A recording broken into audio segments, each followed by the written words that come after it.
The opinions expressed on this show do not necessarily reflect those of the Barber's Chair Network, our great partners at H&B Media, or any of our media peers. We're just five idiots who love sports and love to talk shit. If you're offended easily, then this show isn't for you. And for those of you who aren't offended easily, sit back, relax, and enjoy the show. Remember, it's only entertainment.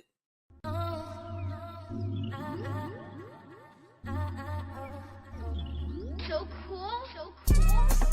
Triple double hat trick, I know the code too. Ice trade, go for trade, yeah we code too. Getting paper on these player haters, old news, money on the other line, so I'm not gonna hold you. Money on the other line, so I'm not gonna hold you. Money on the other line, so I'm not gonna hold you. Money on the other line, so I'm not gonna hold you. Money on the other line, so I'm not gonna hold. My agent just said we made 100 flat. Make it back and make it stack just like I'm Steven Jack. Put my rings up in the camera like I needed that. Up in the air and at the rim is where I meet them at.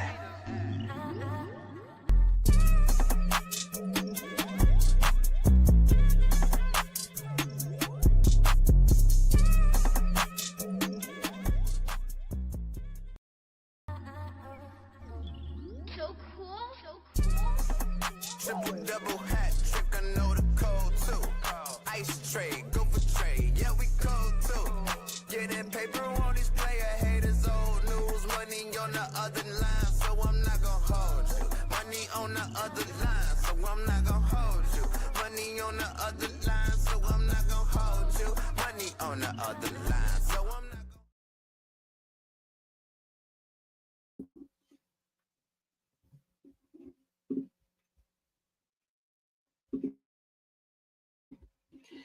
And we start the show as Dante gets his first fine of the day. But anyway, we are here. Another edition of I'm Not Gonna Hold You. It is Friday, May 9th, 2025. Man, I am your host, Scott Lewis. Of course, you know to follow you. Follow me at Barber's Chair Scott on all social media platforms, man. Follow the Barber's Chair at Barber's Chair Co. On all social media platforms as well. Follow our partners, HB Media and HB Media TV on Twitter and at HB Media on Instagram, man. Follow the show. I'm Not Gonna Hold You show at INGHY show on Instagram. We're gonna get right into this, man, because we got our guest with us. We're gonna start right away. We've got the artist formerly known as Black Trey in the house. Friend of the program, man. You know him as Travonne Edwards, man. He's one of the Twitter basketball OGs, heavy in the game. He does everything. So many things to name that this man does, man. Friend of the program. But Trey, good to have you on, brother. How you feeling?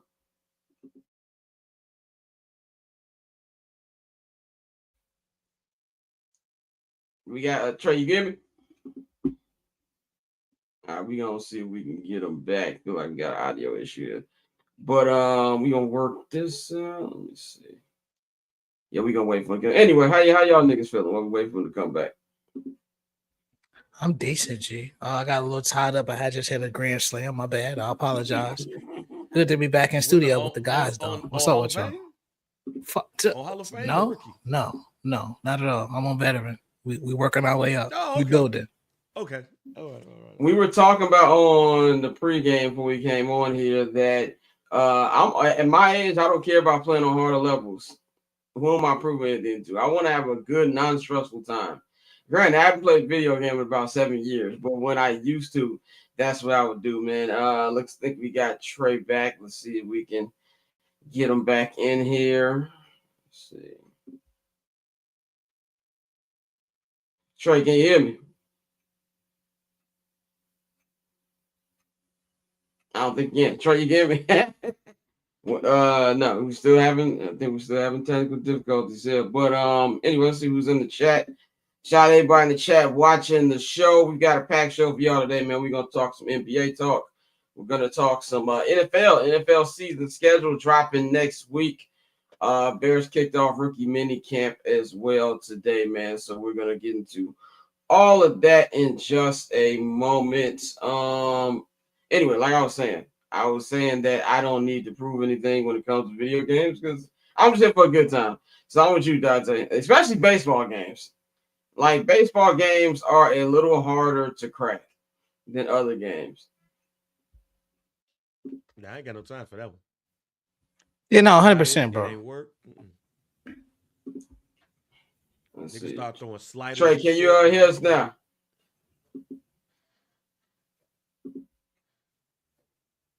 Can you hear us now? No, I think you on mute. Heard him for a second. Yeah. Will it let you unmute him?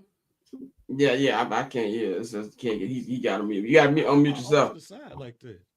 We mean off to the side. Oh, This is hilarious. now I can hear. Now I can hear you. Okay, now you get it. Okay, all right, there we go. Yeah, I There don't we know go. what was going on before that, but Oh, good, bro. How you feeling? good, man. I'm good. How y'all doing? Doing pretty good, man. Decent, Let's get right into it. I know you got to roll. NBA playoffs, man. This is like one of the most cracking playoffs that I can remember in a while, man. I know you out there in New York. The Knicks are getting ready to try to go up 3-0, something we did not see against the Boston Celtics. Tell me what's your thoughts on this series? Do you think Boston's done, and just what's the vibe out there in New York right now?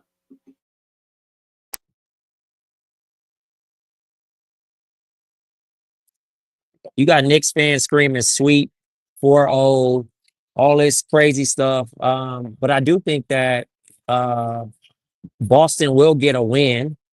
I don't. The Knicks may get too lax at home, so I'm not even sure how that goes. But I think the Knicks can pull off the series now that they stole two in Boston.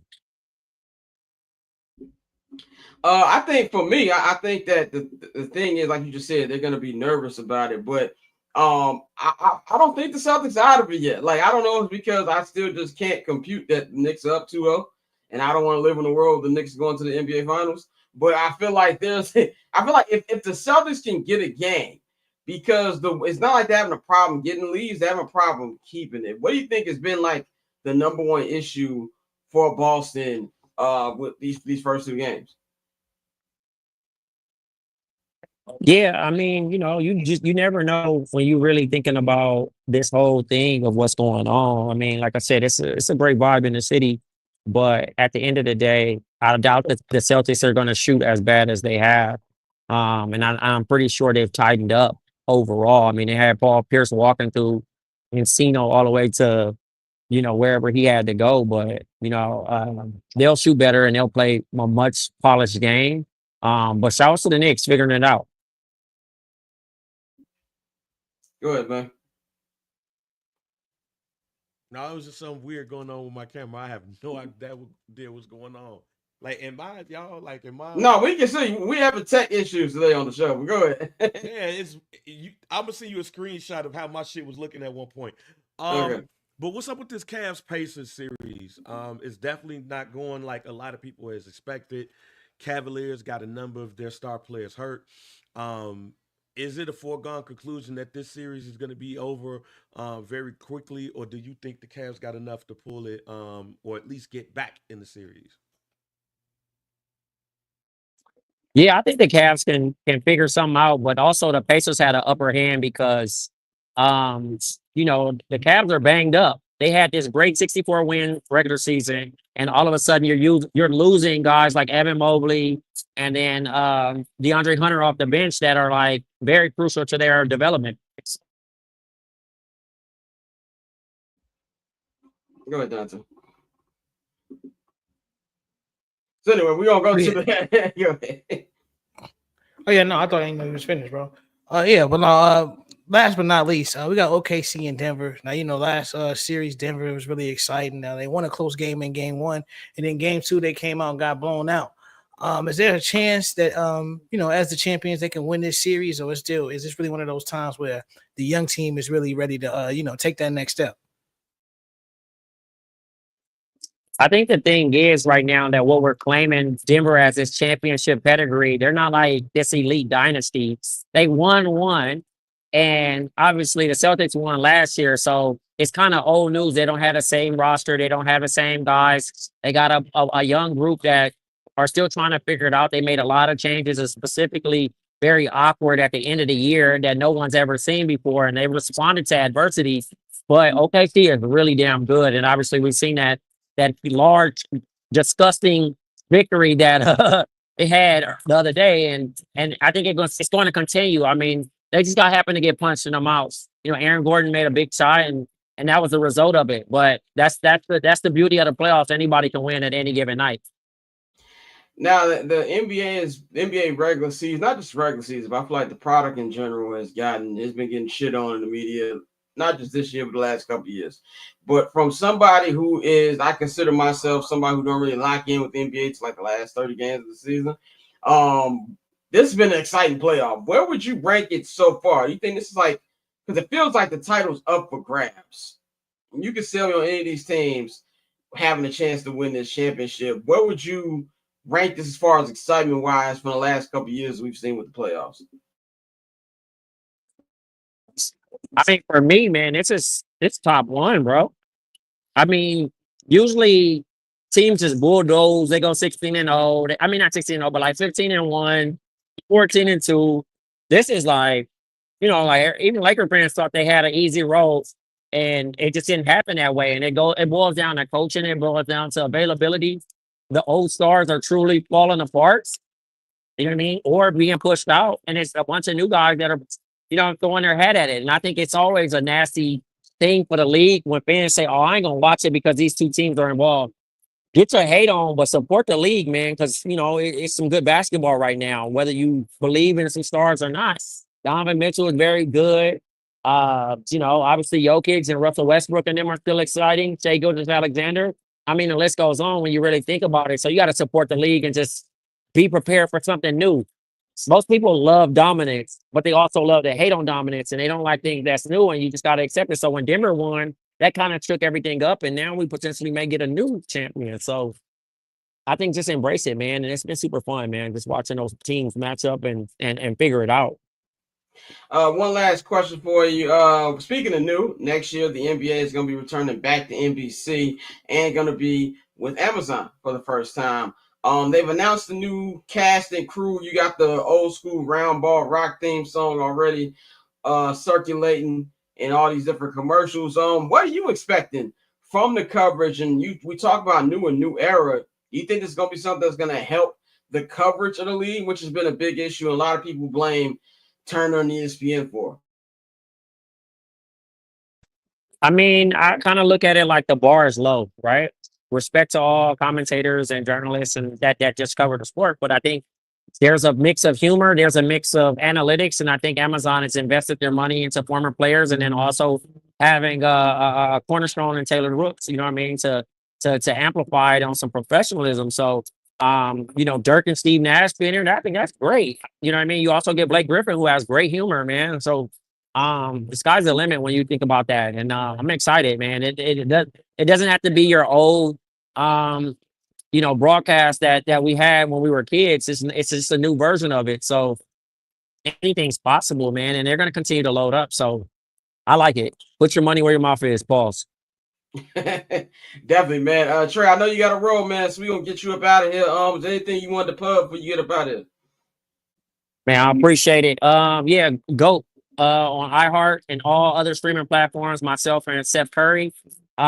Adding some, you know, allowing players to put respect on their name, but also singing praises of the forgotten heroes, man, and stopping the cross era debates, man. It's greatest of that era. You know what I mean? Like a lot of people want to argue it, but LeBron's the 2010 GOAT. You know what I'm saying? If you like it or not, and well, 2020 is GOAT to me. You know what I'm saying? But that's still developing, and it's a fun show. So support us, leave a comment, tell a friend, man. I appreciate y'all. Yes, sir. G, we're gonna holler at you next time.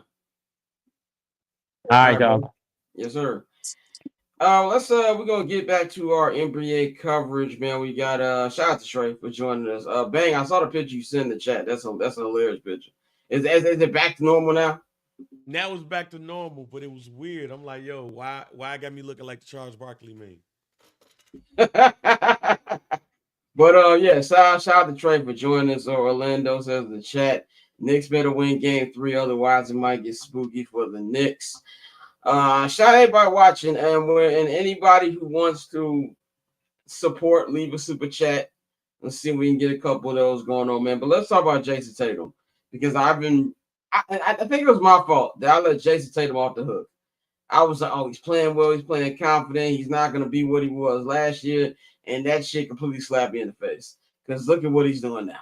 It is completely ridiculous that they are even in this position. And I was watching game 2, because game 2 was going on when I think, what was I doing? Summer sessions? I was recording something. I think we were recording summer sessions. And I was like, yo, like, this is not a what's the word I'm looking for? Impressive leader they got right now. Like, I felt like they were going to blow it again. And that's 100% what happened.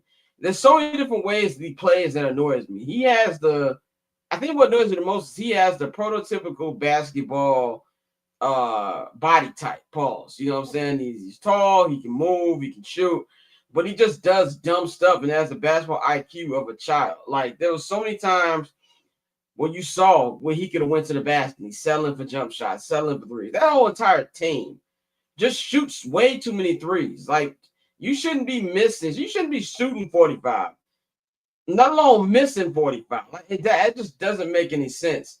And I feel like we're back to the reason of he's just not that guy. He's a very talented player. Can't lie and say he's not one of the best players in the league.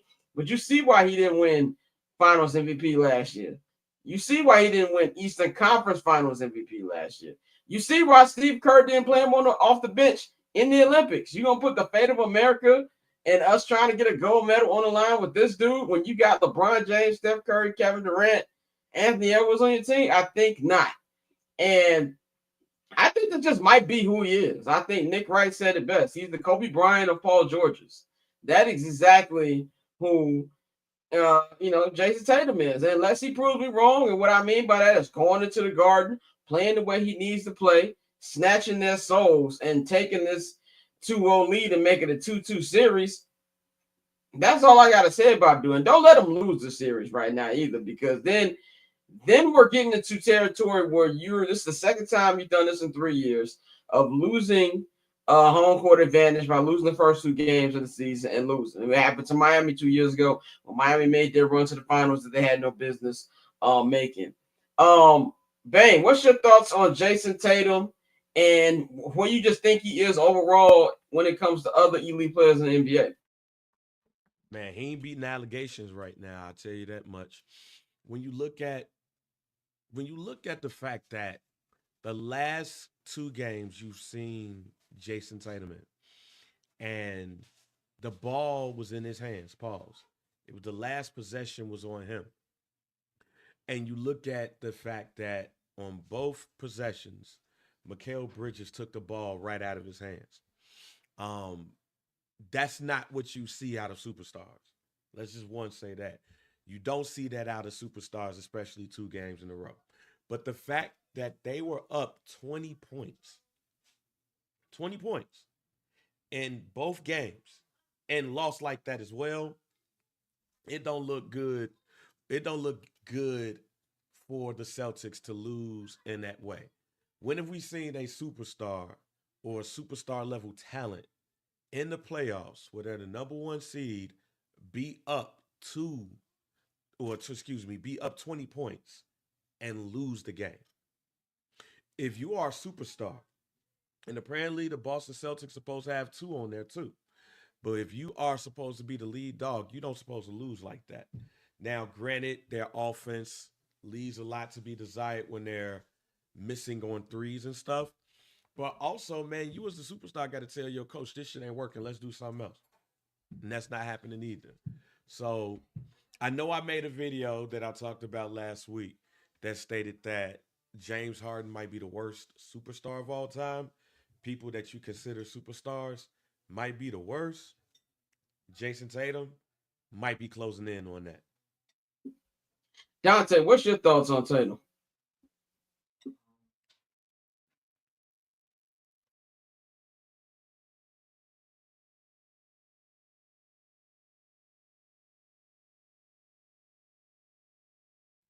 That's a fine. It's a super fine because I've been going in for a second and y'all just let me go. That's why. I tried to hit your shit, but it said the host. The class, okay. so I couldn't help you. But no, I think it's an overreaction. I think it's a big overreaction, and I have myself been disappointed with Jason Tatum. I agree. He does leave a lot more to be wanted, with his play, and you want to see certain things out of him, especially with the settling for threes. I hate the step backs when it's like, bro, we just need a bucket. Like, go get a bucket. You're 6'8" with a handle. Go down there, get fouled, shoot the free throws, do whatever. But don't just settle for 3-pointers like you've been doing. So that's frustrating. But I don't think to say like worst guy that should be a superstar. No, you got James Harden and plenty of guys out there who are, holding that mantle really strong. I think Jason is just in a situation. No, I think he's won a championship. He can't get there.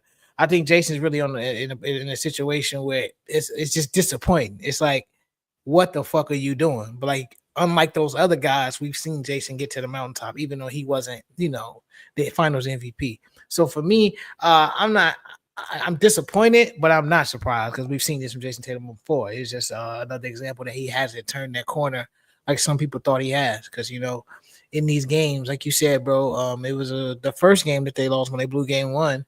They were up a dub. They missed 20 straight shots, and 19 of them were threes.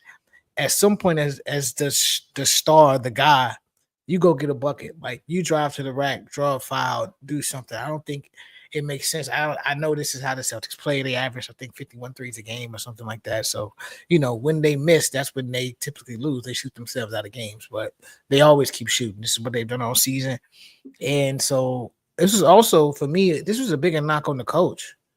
Like, bro, you can't draw a play up or nothing to get your team a bucket in this moment. You're not saying, hey, let's stop settling for threes, even though some of them are open, some are contested, some are rushed, whatever, bro. Stop shooting them if we can't make them. Like, it got to a point where, like, you could see the crowd gasping, and then you could see players on the Celtics, Jason Tatum included, like, second guessing the threes they were taking, and they were just throwing up brick after brick. So, like, that shit is disappointing. But as far as hating Jason Tatum, nah. I mean, I'm not surprised. Disappointed, but I think at the end of the day, he'll have more great performances than bad performances when it's all said and done. I mean, he need to have them great performances then. Like, it goes back to what Colin Cowherd was saying. What are the Jason Tatum moments? Like, I can think of him, that LeBron dunk his first year in the NBA when they made these conference finals, when it looked like they were going to knock off the Cavs. And then LeBron was like, I'm not losing no fucking teenagers. And just went crazy the last couple minutes. Like, outside of that, I can't name any Tatum moments. Like, I can't think of any. Like, and that's the issue with him. I'm not saying he's a bad player. He's a good player. And I don't even want to compare him to Harden, because Harden is a shameless choker. Pause. Like, it just feel like Harden tries, he just bad at it.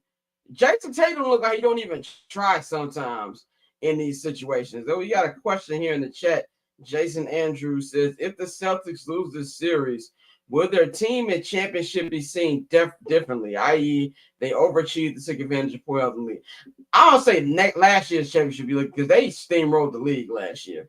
So I and even with the injuries, I mean, Tyrese Halliburton was banged up in that series, and I think Donovan Mitchell was the series before, but I don't think anybody would have put that team against them regardless. And then even with the championship, every year there's injuries. In every sport, there's injuries. But I do think that if they lose this series, and especially if they go out anything less than 7 games, there's going to be some changes next season.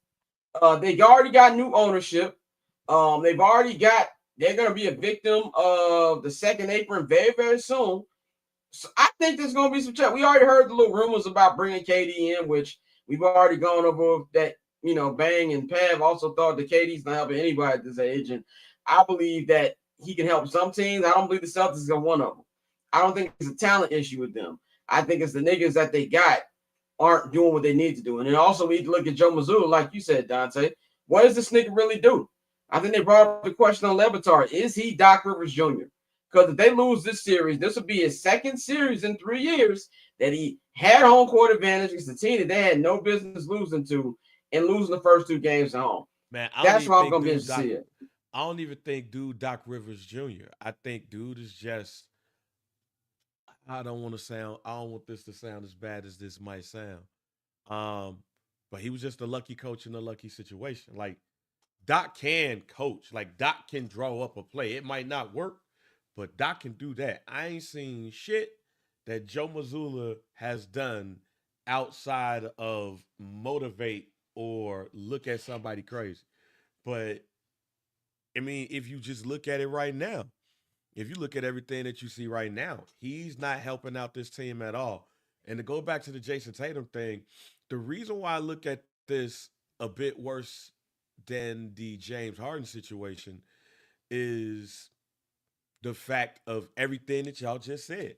Like, he is it feels like he's trying, except for I don't think it's not he's trying. It feels like he's trying, but he has no idea what to do. And you would think for somebody who's been in the position that he's in, like when you look at Jason Tatum, this man has been to a number of Eastern Conference Finals, like a number of them. He's been to the finals. He's won a chip. And you're still questioning if he has the championship makeup. That has never happened.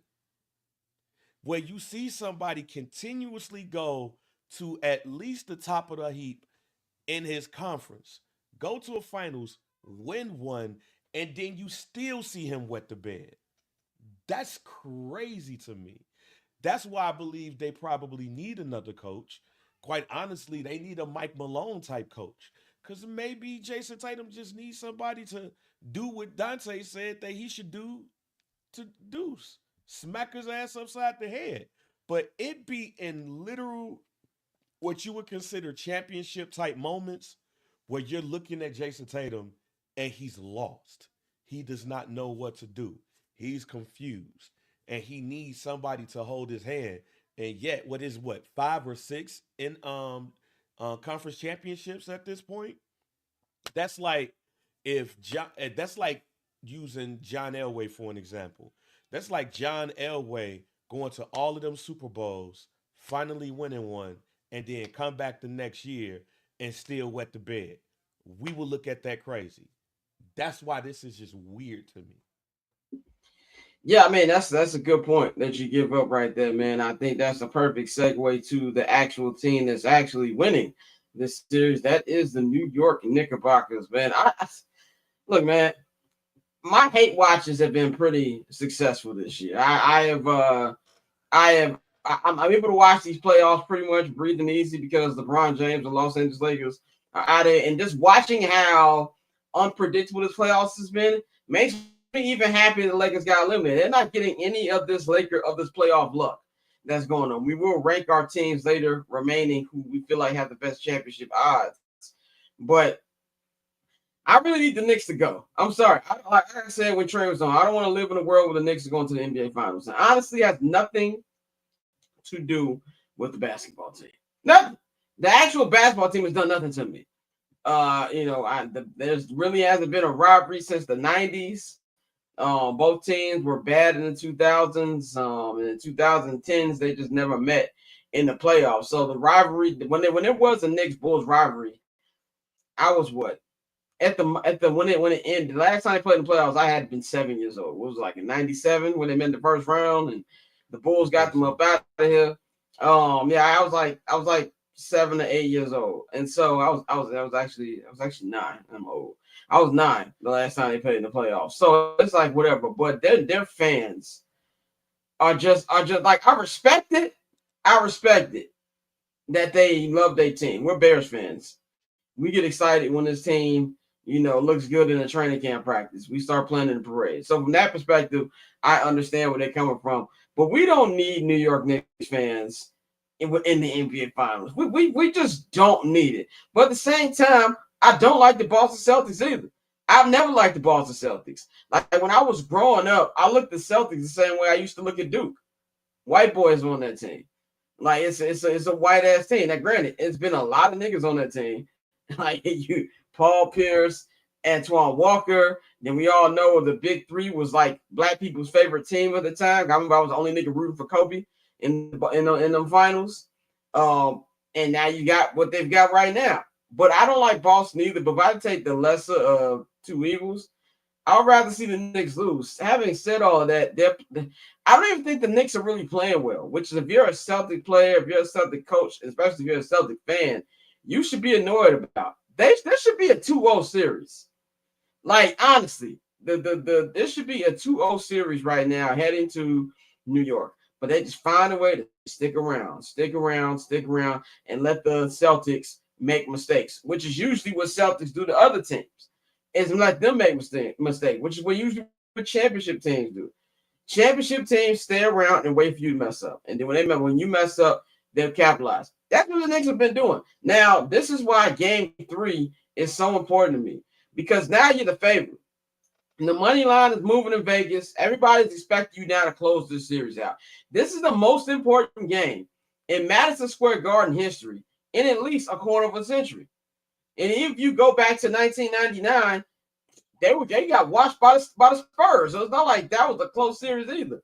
So if you want to go, you might even go further for the last time. But the NBA Finals is important. So I'll say it's been 26 years since a game that'll be of this importance that we're going to have in Madison Square Garden tomorrow. That crowd's going to be loud. There's going to be every New York celebrity you can imagine in your entire life is going to be courtside. But can they take advantage of that? I don't think this series is over. And we're going to get into that in just a minute. But as far as the Knicks, this is a golden opportunity. We went through the entire season saying, this don't look like the Knicks team of last year. They gave up too much depth. They gave up too much grit. They gave up too much defense for what Cat and Mikal Bridges bring. They have shown this is a different team. They got rid of the Pistons, and now they're doing the same thing to the Celtics. For me to believe that the Knicks can win this series, they have to win them all. They have to win them all. It is imperative for them to win them all. Dante, what's your What's your thoughts on how the Knicks started this series, and how you got them going in tomorrow's game? Oh no, I love it. Jalen Brunson really been showing out. I still, I'm gonna always lean toward your best player can't be a smaller guard, but I mean he's fun to watch. He's clutch. We love players to step up in the big moments. And I'm actually excited for the Knicks fans because I mean, they owner is finally doing what our owner won't do, and that's spending to put a quality product on the court. Thibodeau, all the criticism he's received, he's well on his way to coaching himself into an Eastern Conference Finals. So I like to see it. And the Celtics have been disappointing. So I think if the Knicks win game 3, it might not go back to Boston. I think if they win game 3, they can't sweep them. If the Celtics win game 3, then I think it'll be Knicks in 5. But I think this is a team that very well can make that run to the NBA Finals because the team that will be coming in, who I will get into that in a second, I think they'll be able to wrap them up rather quickly. It'll be entertaining. It'll be a lot of nostalgia. But I think that's another series that'll be over pretty quick. So I think the Knicks very well could be on their way to the finals. Bang. What's your take on this series? I don't want to see the Knicks win either. Like this, what the fuck? This is weird. But at the same time, when you look at how the Celtics are playing, and as you said, the Knicks ain't played their best game. The fact that they have not played their best game and they're up 2. Yeah, this is the biggest Knicks home game in the playoffs. This is the biggest game in Madison Square Garden since what? The Houston Knicks Yeah, finals. right. So They went 7. game, this is hilarious, right? This is the most important game since the game that OJ was running from the police. Yeah, it might be the most important game since what was that? June 14th, 1994, June whatever the name of the documentary is. But yeah, this is wild that we're getting this out of the Knicks. They win game 3, this is over. If they win game 3, Boston might as well just not come out. Like start the bench players. Because this team has already shown that they're mentally fragile. Their superstar has shown that he probably is mentally fragile. So what they gonna do? Come out the game 4 and be like, okay, now we're about to shoot all of these threes. now we're about to flame these cats. No, this is a wrap. And it's funny because before the Golden State Warriors, people would always say that you live and die by the three. Teams that just shoot jumpers and stuff like that all night long, they don't win championships. And then Steph and them won it. Now it looks like we're back to that because we have a team that went what number two, who is considered the best team in the league, and they out here getting their ass beat by the tryhards. So yeah, they got to win game three. If they don't win game three, just start Peyton Pritchard and a whole bunch of other dudes because this series is over. However, what I will say is this, right? If they do lose tonight, being that I said that this team could be a little bit mentally fragile, maybe, just maybe, the Celtics get their hearts back. Yeah, and that goes into who has the better chance to come back. And I think it is very clearly the Boston Celtics because I think the Cavaliers are toast. I mean, and it's unfair for the Cavs. I know I said all year that I believe that the Cavs weren't that team, and I had to see it in the playoffs, but it's an injury thing right now for them. No Evan Mobley, Darius Garland ain't played since game 2 of the Miami series, and then you had that one of your best bench players, DeAndre Hunter, get hurt. And now we're hearing, I just saw on Twitter from Brian Windhorst, he said he doesn't know what if those three play, if they have anything to give tonight. So to me, heading Indiana, that's a Rockets environment, very underrated playoff environment. I think Cleveland's underrated too. I see no chance. I think this one's over in a sweep. And it looked like Donovan tweaked his calf in game 2 as well. I don't know. We ain't hear no report on that, but that's how it looked to me. I give them zero chance. Tyrese Halliburton, like I said on Monday, this man is a hooper. NBA players are just haters. They just don't like that they're getting their ass bust by a lane. That's just really what it comes down to with Tyrese Halliburton. But I see actually, in fact, I think tonight's going to be a blowout. I'm going to go even further with that. I think we're going to see a blowout in that Indiana Cavs game, and then it's going to set up potentially. It's going to be a setup, a rematch next year, regardless. If the Celtics find their way in, it'll be a rematch of last year's East Conference Finals. If the Knicks win, it'll be a rematch of last year's semifinals. So either way, it'll be a rematch. But I give the Cavs absolutely no shot of coming back. The Celtics, I'm not ready to give up on them. I'm not. And it's really because I don't think the Knicks have played well. Now, that's a good and a bad thing, like I just said, because it's a good thing if you're a Knicks fan because once we start playing better, it's going to be better. But I just don't know if this team yet can match the hype that's going to be coming into this game. And I don't mean Jalen Brunson, because if Jalen Brunson knocks out the Cavaliers, we're going to have to have some uncomfortable conversations about him and Knicks lore. And not uncomfortable conversations for me because I don't give a shit, but for Knicks fans. Like, who is the bigger Knick? Who's the more lovable Knick? Because this is something we said last week, man. Me, you, and Pat. We were laughing. We was like, nigga, this is 5 at max. Now look where we at. So I just feel like the Celtics have done this before 2 years ago. Now, granted, they lost game 7 in Miami, but they did push it to a game 7. This is my prediction. It's a bold one. We might be able to run this clip back on Monday or next Friday, and I'm going to look like a complete fool. But I got the Celtics winning the next 3. I got to win the next 3 games. I got the Knicks winning game 6 at the Garden, and then I think game 7 will be up for grabs. Because I just feel like the Celtics just need to learn how to keep the lead. Just go to the basket. Like, I feel like at this point, certain basketball players, they don't know what to do beyond, like, when they get closer to the basket, if it's not a 3-point shot. But see, Scott, I'm sorry to interrupt you, G, but that's the issue. Like, that's what makes this worse to me. Because as a basketball player, when that 3 ain't working, you should automatically know, take your ass in the paint. Get that mid-range. Dump that shit up in the middle and see what you can get. Let me go draw a foul, something. These motherfuckers ain't even doing that. They not even doing that. This is strange. It is strange. And for me to believe that somebody that's supposed to be at a superstar level talent like Jason Tatum and Jaylen Brown has not just said fuck in these moments, not just said fuck it, let me go there.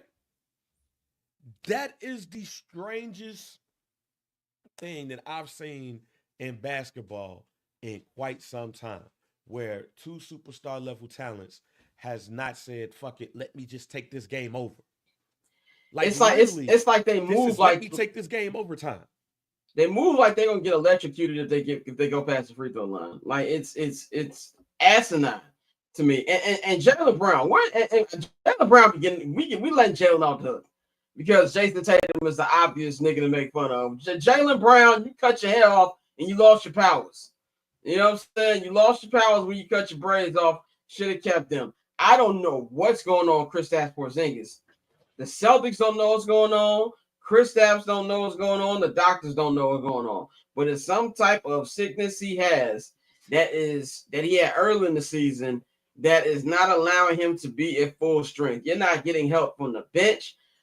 Derek White has not been locked down. Drew has been getting sent to hell by Jaylen Brunson. I haven't seen Drew get worked out like this ever. And that like you said, man, yeah, that's the issue and makes it infuriating.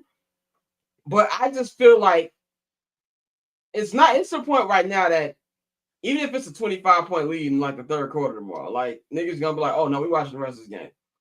Like, you know what I'm saying? We watch the rest of this game because we gonna see if they keep this up. It says Horford steroids ran out. Yeah, you know what I'm saying? Like it's just been a weird Balco series. out. Balco out. You know what I'm saying? So that's just weird to me, man. But Dante, what's your chances? I think did you ask already? This is, by the way, this is a terrible. We starting off real slow today, but go ahead. No, I think the Knicks are gonna sweep. I do think I give the Celtics a chance to get a game, but I think they're gonna come in there and they might get dump trucked on game 3. But the way they shoot threes, that's what gives them the shot. The Cavs, if all those guys are really hurt, it's definitely over. So I think the last thing we want is 2 sweeps because we want to see, just competitive basketball. But the way the chips are falling right now, that's the way it's really looking. The Celtics, 2 games in a row, shooting yourself out of the game like that. And, being a team that we know is going to stick to their tendencies, they're not going to really adjust too much. If those shots don't start falling, what do? You know what I'm saying? And that's if you can just continue to just stick by the numbers. So I think the next week, the Celtics have the best chance of these 2 teams to make a comeback and make it a series. But I think both these teams will smoke. All right, let's look at all the teams that are left. There are 8 teams left in the NBA right now. We got the teams that we were just talking about: the Boston Celtics, the New York Knicks, the Indiana Pacers, the Cleveland Cavaliers. Out west, you got the Warriors and the Wolves, and you've got the Denver Nuggets and not San Antonio Spurs, the Oklahoma City Thunder. I want to rank these teams' championship chances from worst to best. To me, I just got to say this real quick about the 2 West series. I love how OKC responded the other night. That's how you're supposed to respond to blowing a lead. You ain't had no business blowing. You know what I'm saying? They beat the bricks off them niggas. Like there was no question that they were coming back. The Minnesota series is disappointing me for a couple of things. It's disappointing because there's no Steph. So we don't get the legend killer angle that we really wanted. And number 2 was disappointed because Anthony Edwards has been disappointed. Anthony Edwards has been trashed for the last 3 to 4 games. And I feel like we kind of letting him off the hook. And I don't like that. There was nothing impressive about the Timberwolves win last night. Nothing. It wouldn't surprise me if the Warriors find a way to win both games in the Bay. That's just how much I don't feel confident about the Wolves right now, even without Steph Curry. You're supposed to go out there as soon as Steph left. You're supposed to assert your dominance and win that game. Yes, they should have won by way many points. Jimmy was being passive. Draymond's shooting powers ran out from the night before. You're supposed to be able to do that. That's what I just don't understand that we saw last night. So that's the 2 things from that series that have stood out to me, man. But as far as I would rank them, as of right now, I still have Boston. I'm not going to Boston ain't number 1. I think OKC is my strongest chance to win the NBA championship right now. After that, I would probably go Denver. I would go Denver number 2 after that. And then maybe this is just my delusion because I'm waiting for them to get eliminated. I'm still gonna pick Boston. I feel Boston has. I feel like Boston's gonna put up a message these next 2 games. I could be wrong, but that's what I think. After that, I'm gonna go to Indiana Pacers. I'm gonna go to Indiana Pacers. I like the Pacers even more than I like the Knicks. I'm gonna go to Wolves after that, and then I'm gonna go to Knicks. The Warriors just dead last just because they don't have Steph Curry. And without Steph Curry, they're not doing anything. I know if you're a Knicks fan, you watch this, you're upset. I'm sorry. It's crazy because when the Knicks won game 1, and I'm not even a betting guy, but the Vegas line didn't move. And the line, even after game 2, moved a little bit. So I feel like everybody's still waiting for the powers to run out. Now we could be sitting here 24 hours now, and it's a 3-0 Knicks lead, and then we got a different conversation. But I just feel like the Celtics got a little bit left in them. Bang, how would you rank the remaining teams in their championship chances? First of all, remember I did say that the OKC Thunder was gonna lose that first game, and then they're gonna watch the You Nuggets did for say the that. rest. With that being said, I'll have the Nuggets at number 1. At number 2, I'm gonna have to put the Knicks there. Um, the way that this is shaking out. At number 3, I'll put the Pacers. Number 4, I'll put the Nuggets. Number 5, I will put the Timberwolves. 6, Warriors. 7, the Celtics, and 8, the Cavaliers. Just don't look good for those teams in the East.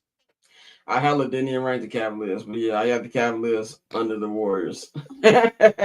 Dante, how would you rank the remaining teams?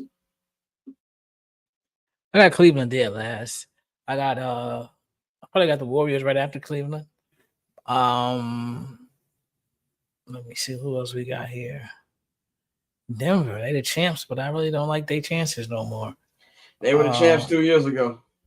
Yeah, well, you know what I mean. But Denver championship experience, but I don't think it's gonna get them out of this year.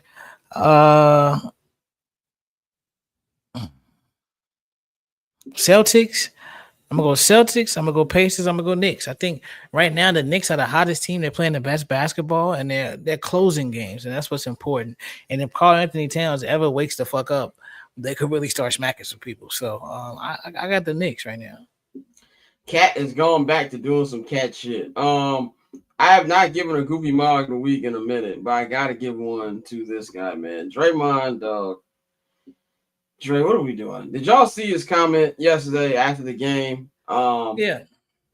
Where he was talking about, oh, y'all gonna stop painting me as an angry black man. Now, granted, I give him some bill. There was a lady in the Minnesota crowd calling him a monkey yesterday, so I understand him being upset with that. But Draymond, does anybody think you're angry? It's not because of last night, my nigga. Like, you've got more than enough crimes under your belt. We just saw you a couple nights ago just kick a nigga in the dick just cause. Like, what are you talking about, Draymond? I gotta give Draymond goofy mog of the week for absolutely zero self-awareness. Like, where do you think we get this from? And I'm the first nigga to blame something on racism. I am the first nigga to do that. Because a lot of times it is racism, it's white people being white people. But this situation, it's like that meme where they we're trying to find whoever did this. That's Draymond Green right now. Like, he is a habitual line stepper consistently. We see it all the time. Like, just a couple weeks ago on this podcast, that nigga said he feels like he's responsible for Cats playing the playoffs. Like, nigga. I like Dre. I'm a Draymond fan, but stop it, bro. I gotta give my goofy mog of the week to Draymond Green. He made me pull this out of retirement because I haven't done one of these in a minute. Bang, is there anything from from his video last night that you got to comment on? It's one of those things where it's like, I feel you, but I don't feel you. Like, I feel you, dog, but I don't feel you. I think the media does a good job at making black men in general look like an angry black man. And Draymond no exception. Like, the way that they do paint him, yeah, they do paint him as the angry black man. He be tweaking and all of that stuff. Last night was not the time to say it. Like, you could have said that shit earlier this year. You could have said it last year. And yeah, the white woman called him out of his name. I didn't know what exactly she had said. But she got kicked out the game and all of that. And when it comes to that, I feel you. But when you start talking about stuff on the court, I used to think Draymond Green was the flukiest nigga in the NBA. Now he's just that dude that tries to steal off people, but then be like, I don't know what you're talking about. And while that does not necessarily equate him to being angry, it just equate him to being a tweak. When you start to take offense to some of those things, the way he takes offense to it, then they start making you look like the angry black man. So I feel him, but I don't feel him. I don't think last night was the time to say that. Dante, any thoughts on Draymond? I gotta put my controller down for it. That was some motherfucking bullshit. I get sick and tired of you niggas misusing the race card and making the rest of us look bad. You don't look like an angry black man. You play like an angry person. Like whatever color you wear. If you were a white person, it would be the exact same thing. You yell and scream at refs. You get shit. They let you slide. Anybody else that did half the shit Draymond did would be thrown out of every fucking game. So like for him to use that in that moment, I think that was just him being emotional about the white woman calling him a monkey. But nigga, please, that's how I feel about it. Like I don't feel him at all. Like we watch you, like we can see you, right? Like we see you playing, we see what Right. you do, we see you stomping on motherfuckers' chest, and you talking about something they paint me as an angry black man. All right, next topic, because that nigga can't be serious. There is a YouTube mixtape of every time that this nigga's kicked somebody in the dick, and it's at least 2 minutes long. That tells you everything you need to know about Draymond, man. Let's move on to the NFL. There was actually a trade that went down in the NFL this week. Former Pittsburgh student wide receiver George Pickens got traded to the Dallas Cowboys for third round of next year, and I think it's like a fifth and a sixth in 2027. The details don't really matter. This thing, I saw it and I rolled back over a bit when this came out. That's how you know it's I don't call it a nothing trade, but it definitely doesn't move the needle for me. I think with where we at right now with George Pickens is what he could have been, what he can be if he stops doing this. And I'm just kind of tired of that conversation. I think for Dallas is cool. I mean, you give Dak another weapon, somebody to pair with CeeDee Lamb. I think it's cool. You didn't give up much at all. I want to know, what is Pittsburgh's plan here? What is Pittsburgh doing? They got rid of George Pickens. They're waiting hands and feet for Aaron Rodgers, who just said recently that the decision isn't coming soon, and that he hasn't given up on the thought of retirement, which basically sabotaged your entire draft, which you shouldn't have let it be held hostage by a nigga that's like 43 anyway. But to me, I just don't know what the plan is, and I kind of feel like we got to stop giving Mike Tomlin credit for moving on from receivers who are tweaking when really just wasting draft picks. You know what I'm saying? And that's my issue when it comes to him with that. But it doesn't really move the needle. Like, it's cool trade for Dallas, but it doesn't move the needle to me at all. Even if he goes out there and has a great year, what does that really change anything for the Dallas Cowboys? That is an absolute shit show that they've got over there in Arlington. So that's just all I gotta say about that. Bang, what's your thoughts on this trade? Do you think it helps anybody, or is it like a nothing trade? I disagree with you a bit on the nothing trade because George Pickens is going to be a good number two on a team that struggled with not having a number two last season. I think CeeDee Lamb had the biggest distance between him and another wide receiver as far as yards go throughout the year. Dak functions better when he has two decent wide receivers on that team, and he has that now. I think they still need to figure out what they're going to do at the running back position. They got a rookie that they like. I think they drafted in the fifth round, but outside of that, they haven't really replaced Rico Doodle. So we'll see what happens there. But Dak with weapons always gonna be good. Now, is it gonna win them a championship? Because Dallas does not think about winning divisions; they think about winning championships. I don't know. However, if George Pickens plays like he can play, but don't bring the dumb shit, that Dallas is gonna be okay. Yeah, but I feel like that's the biggest issue. Him is like it's an if. Like, can he actually do that? Dante, what you think about the pick? Not the pick, but the trade. I think it can help Dallas out. Like I said, you want to give Dak as many weapons as possible. If I'm Pittsburgh, I really don't understand the trade because even if I am getting the weirdo quarterback, I want to give his old ass as many weapons as possible. So I don't understand, trading Pickens unless it was just a situation where you were just tired of having to deal with his personality in the locker room, which I'm with you. At this point, if you can get the success out of them, bro, do you really have to keep just dropping people? How long do we keep saying, well, it's just, Mike T know it, Mike T right. Mike T keep winning the same 10 games and taking his ass home in the first round. So at some point he's going to have to do a little more. So you're going to see more from them. But I think it's a trade where Pickens could definitely be a really solid number 2 with CD as the number 1 down there in Dallas. Yeah, I think we give Mike Tomlin a break because he's a cool black dude and he never loses less than 10 games, but he ain't won a playoff game in like 8 years. Like ever since Bathroom Ben left, it has been an issue over there in Pittsburgh, man. Last football topic before we go to break, and then we're gonna start the look. Wow, Bill Belichick. Oh man, I have never I would say lost respect. Lost respect is a strong phrase. I won't say lost respect for Bill Belichick. I definitely don't revere this nigga like I used to. Like he don't even look the same. Like Bill Belichick used to look like, Bill Belichick, look like he was gonna watch film, do his thing, and try to figure out I can win 14 games and get my 8th Super Bowl. Now he's just like an old nigga that's just with a woman who's way younger than him, and she's letting her little ass rule his life.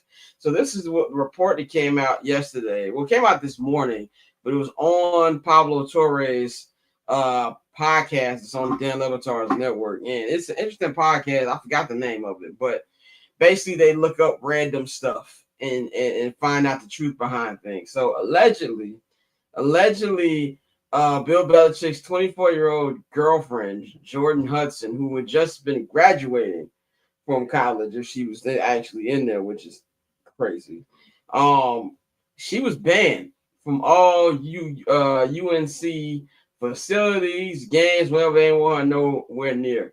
And it was also rumored. Well, also Pablo said that she had crashed one of Belichick's commercials and changed it so it could be focused on her. Like, just weird. And then something came out from UNC this morning that Jordan Hudson has not been banned, and she is welcome to any and all North Carolina events and places that they're at, which tells me that there was a call made.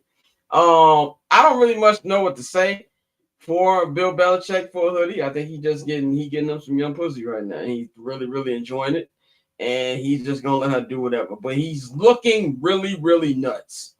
He's really, really this is 2025 version of Casino.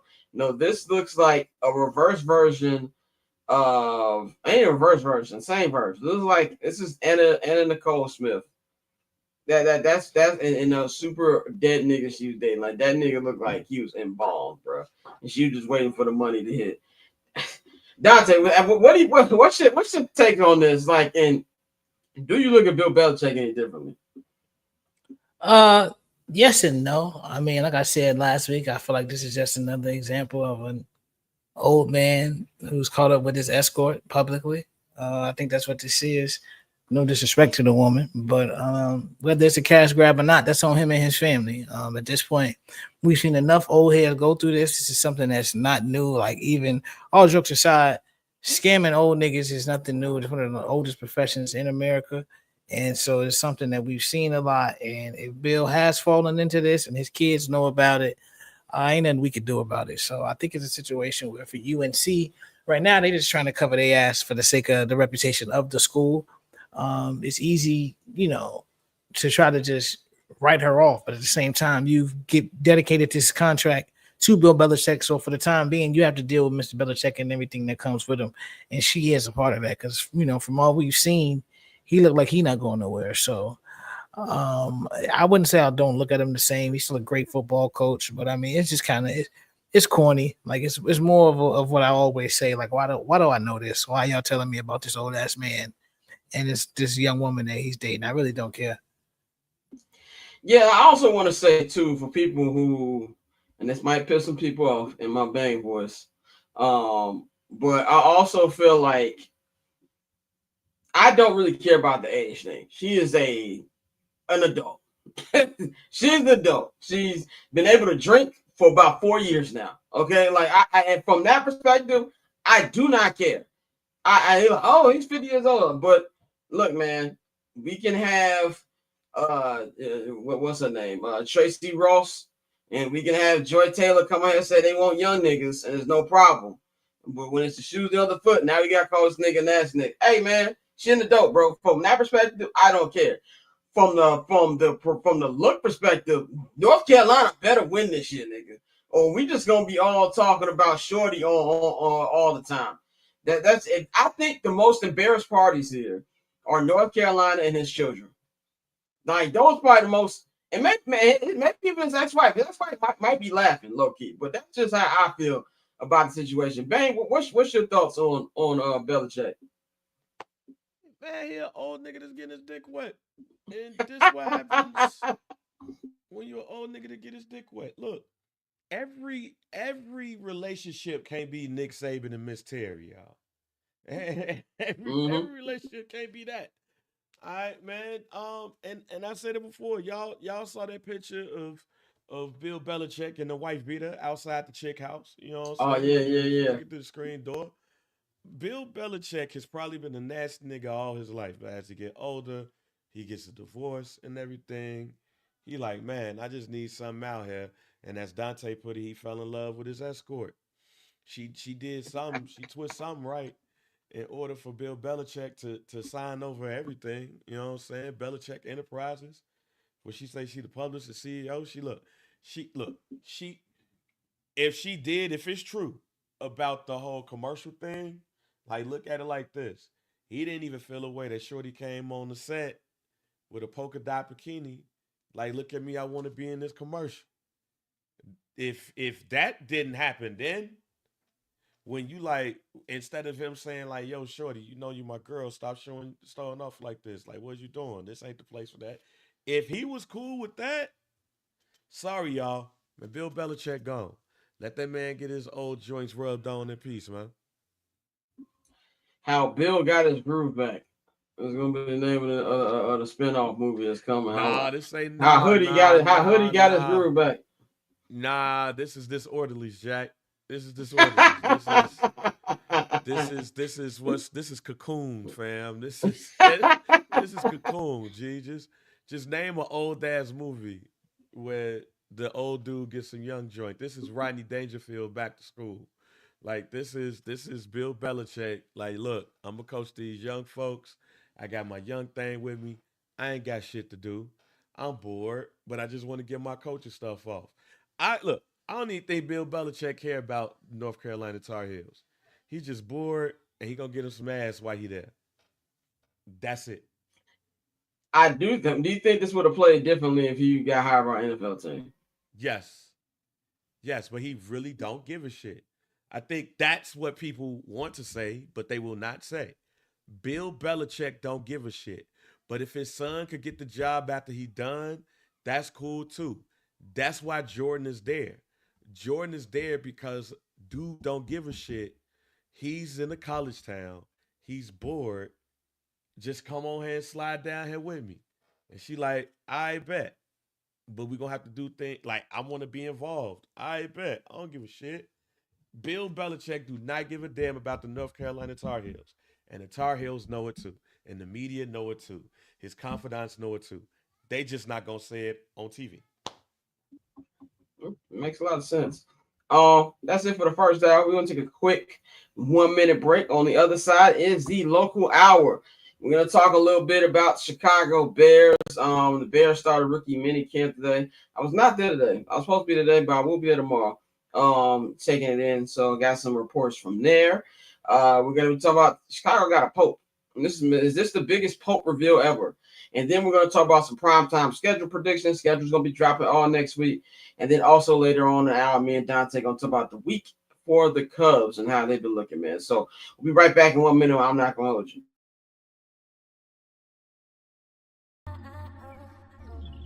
So cool. Triple double hat trick, I know the code too. Ice trade, go for trade, yeah we cold too. Getting paper on these player haters, old news. Money on the other line, so I'm not gonna hold you. Money on the other line, so I'm not gonna hold you. Money on the other line, so I'm not gonna hold you. Money on the other line, so I'm not gonna.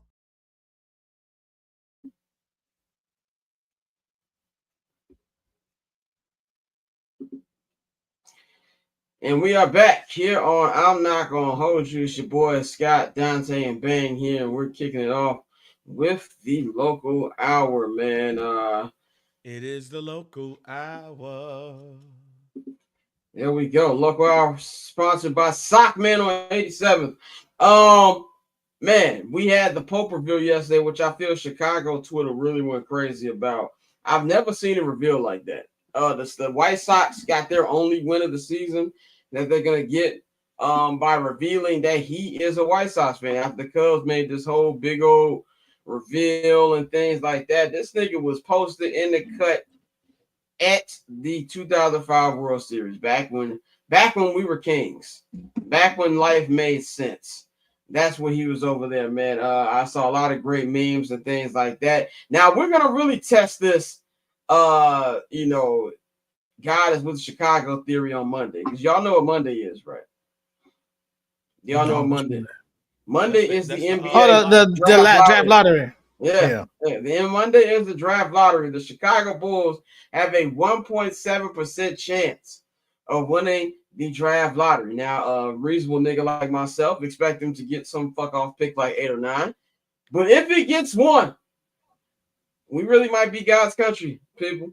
We really might be God's country. Anything on this before we actually move on to football? I don't really care too much about this topic. I just feel like we had to at least address it because we are a Chicago-based program. Look, man, everything that's dope that comes from Chicago, and this is no exception. Now, I ain't gonna go too far because we don't know if my man touched some people at some of the places that he worked at in Chicago. I ain't gonna go too far off the rails. But this is the first American Pope in the history of the Catholic Church. So we saw like world history, like legit. This gonna be in like the textbooks, world history type of shit. And the fact that Buddy Ass came from Chicago, that's dope in itself. Hopefully he ain't got no allegations of him touching some kid at some Catholic or archdiocese joint out here. And to see pictures of my man like literally at a White Sox game.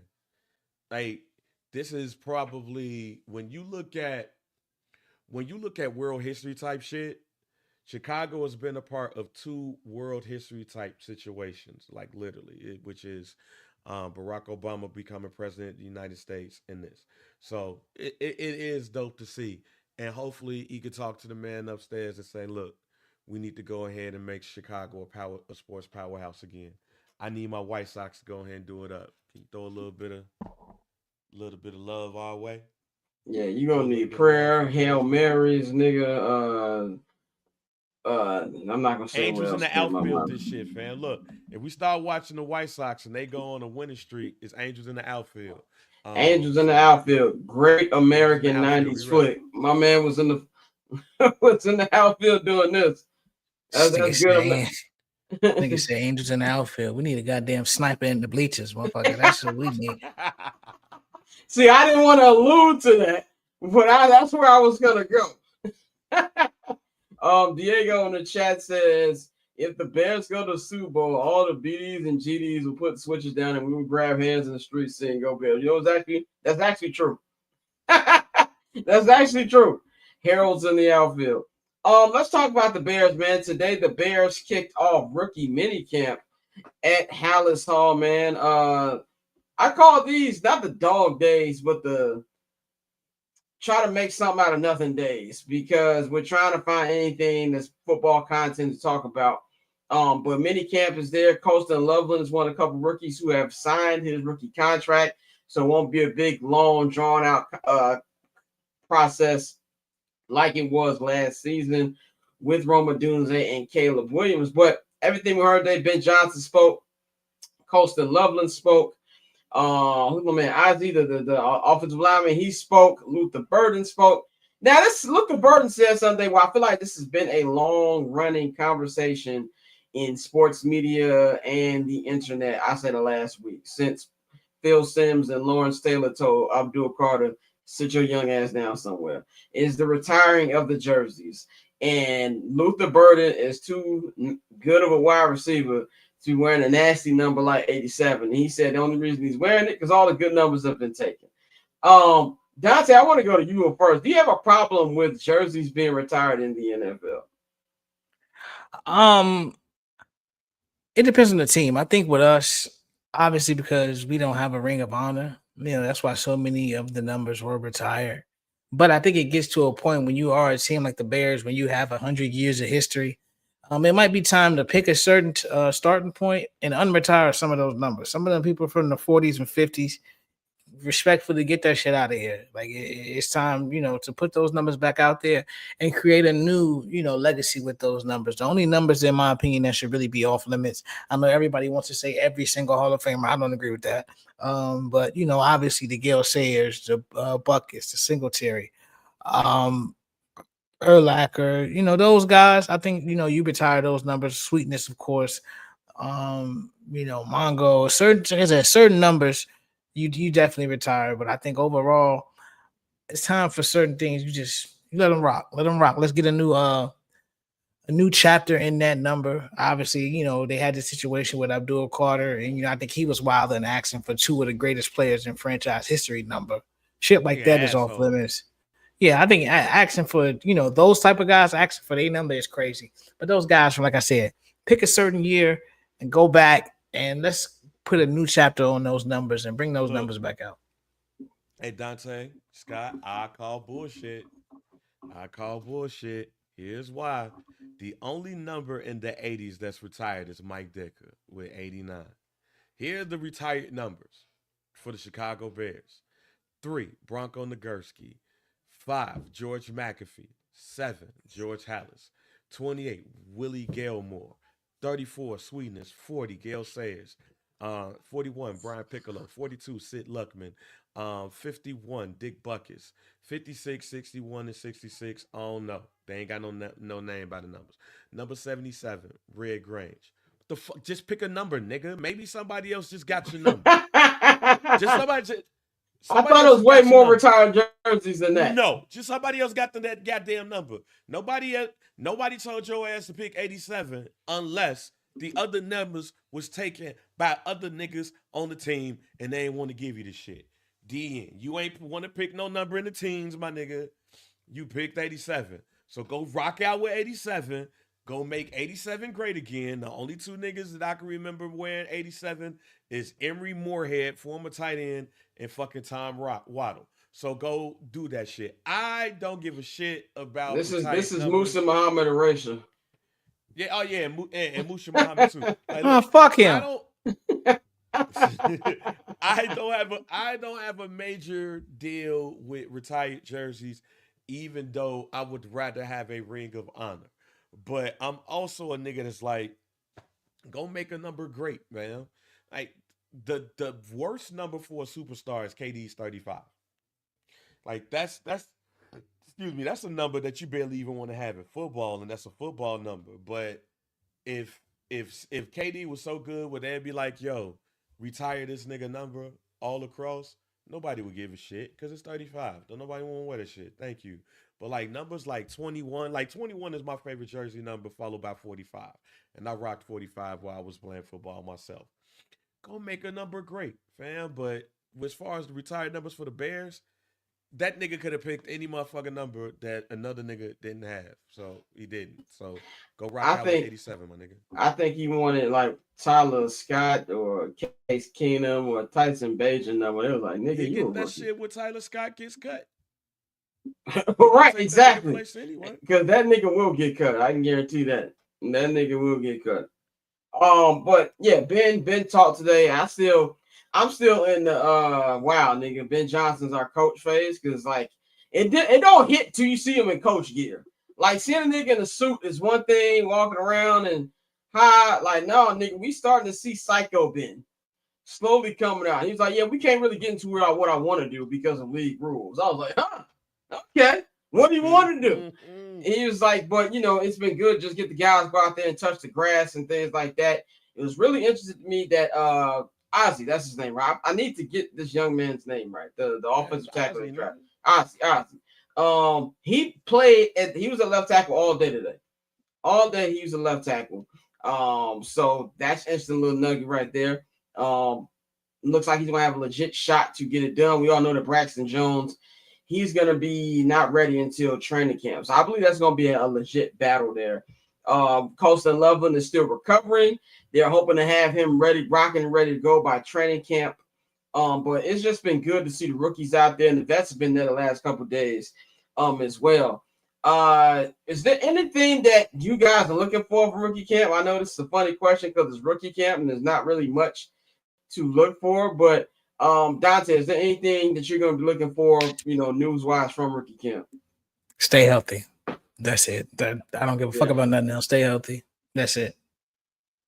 Yeah, and everything else to play out in camp battles and things like that. But for right now, just want them healthy, learning the offense. That's it. What about you, Ben? Outside of stay healthy, I want to see how this running back situation looks like. I want to see what this 7-rounder look like. Nick Chubb, heavily rumored. Yeah, Nick Chubb is going to be a running back. Nick Chubb has been heavily rumored to be a Chicago Bear. The Cleveland Browns GM Andrew Berry came out and said that more than likely Nick Chubb would not be with the Browns. So it's like, okay, let's see what Shorty looking like in this rookie mini camp, and then getting the OTAs, and then maybe we make a move, maybe we not. But with Nick Chubb not being a Brown, where does he go? Again, heavily rumored to be a Bear. I did see somewhere, I think it's the Chicago Sports Network, that said that they liked his hands, paws, catch the ball out of the backfield.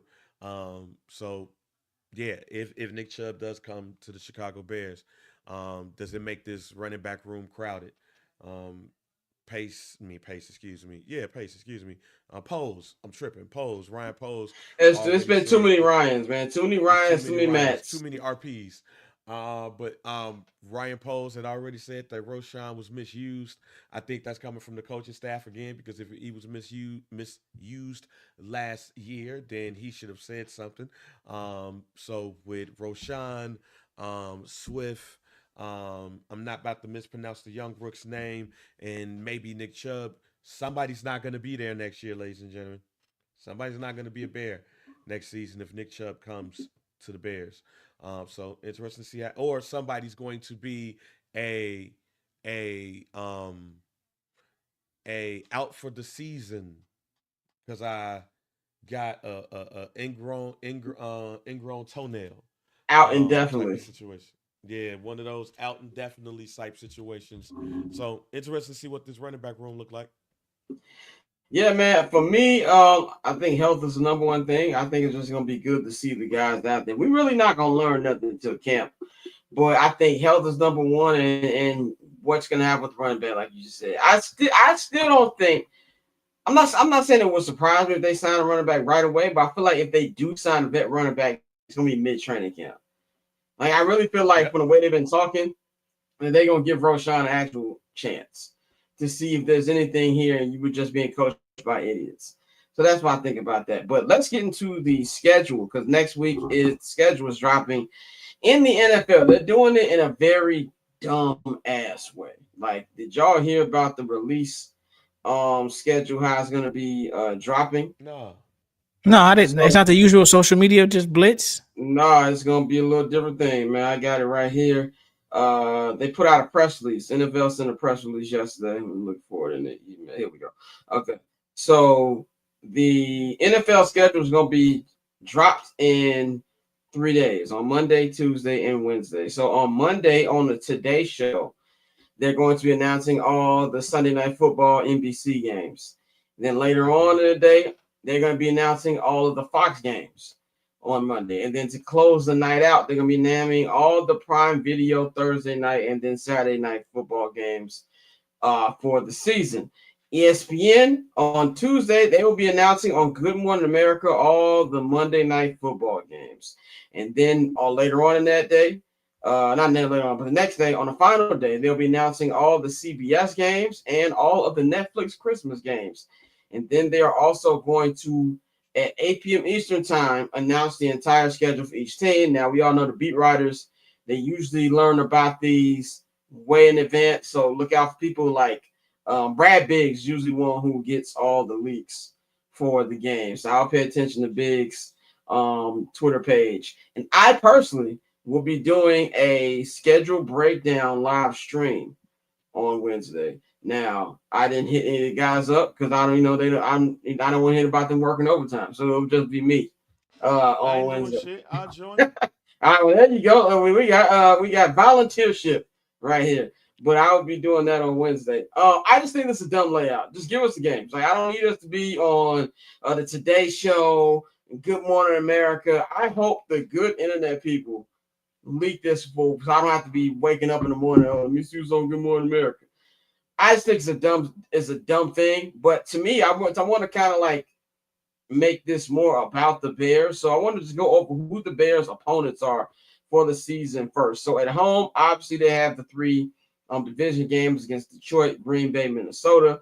Then they also be playing the Detroit, not Detroit Lions, but the Dallas Cowboys, the New York Giants, the Cleveland Browns, the Pittsburgh Steelers, and the New Orleans Saints. Now on the road, once again, all three division opponents.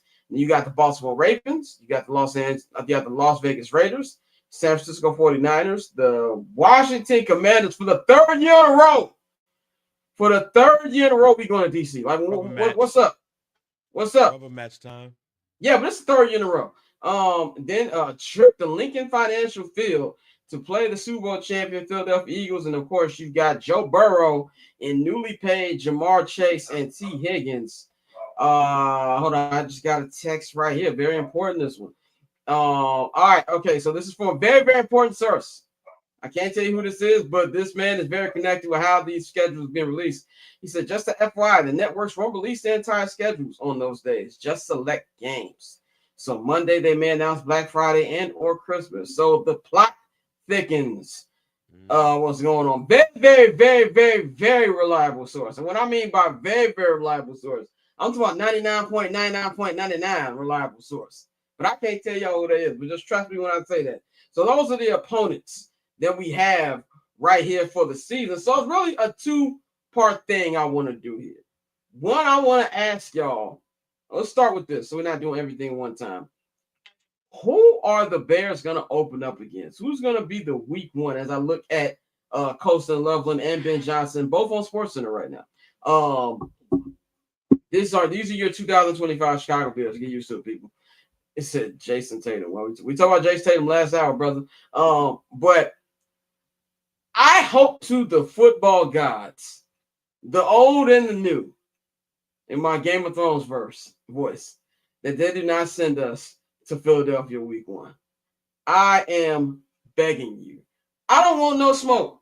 I don't want week one. We still learning this complicated offense. You going up against the champs. Joe Tooney still ain't got the Eagles defense for about him since February.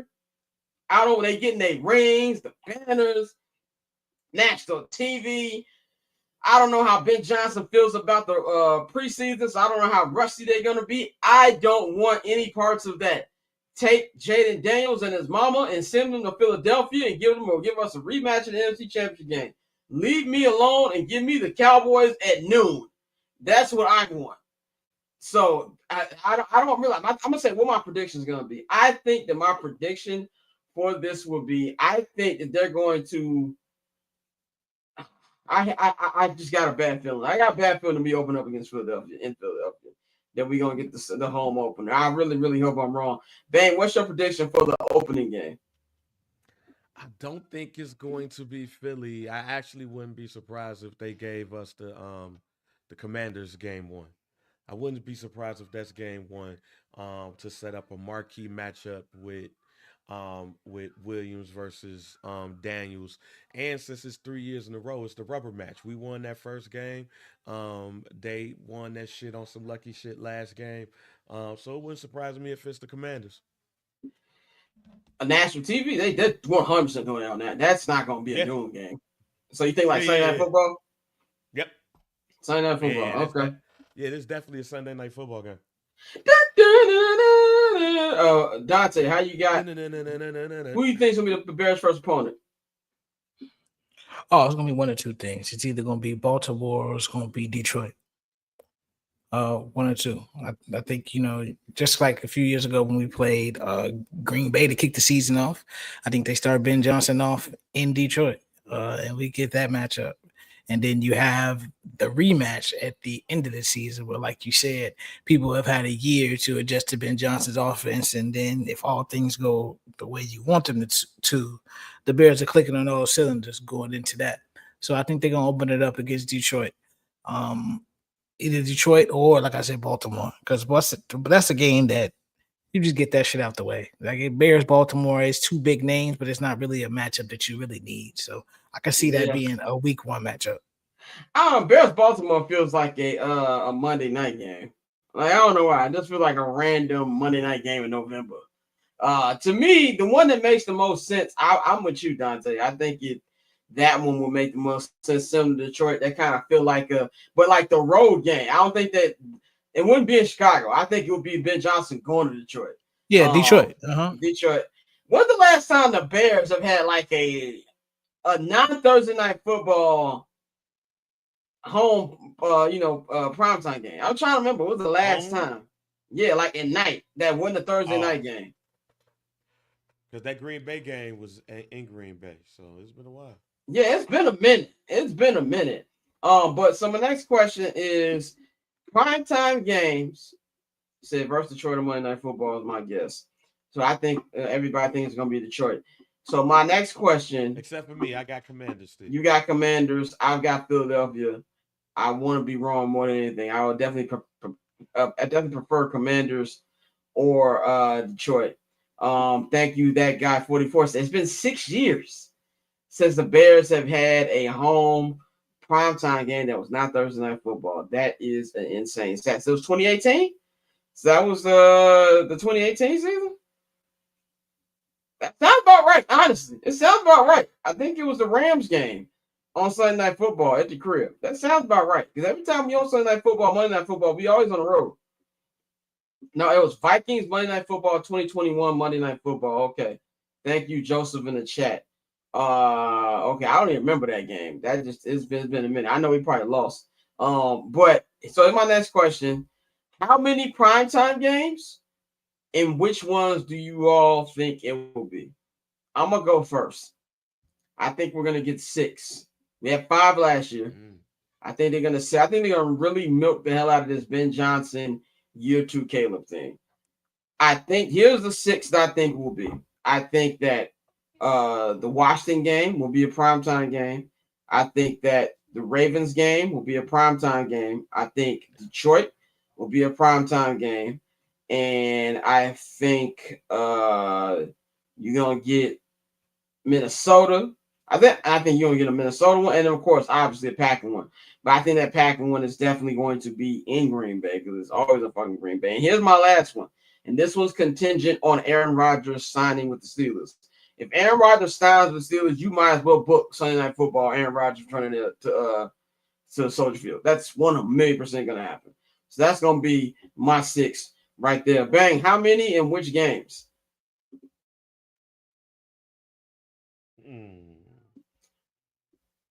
Detroit on the road, Green Bay at home, Dallas at home, the Raiders away, the Commanders, and the Vikings away. 6. That guy 44 says, I think Cowboys and Bears 425 wouldn't be surprised. That's what I want. Give me that.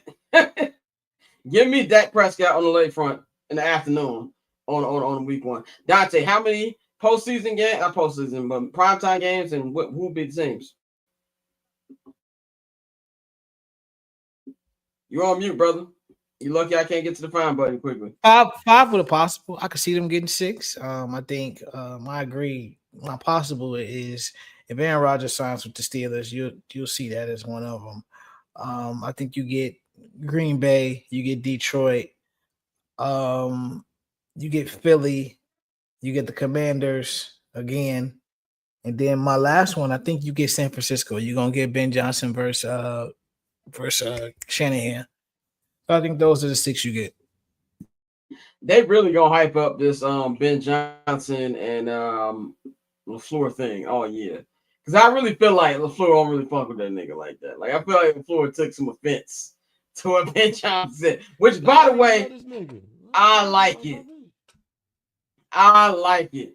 Give me all that, man. But that's all we got for that on that one. Me and Bang will be previewing the schedule on Wednesday. Look out for that, man. And speaking of Bang, your time is done because me and Dante gonna close this episode talking a little Cubs baseball.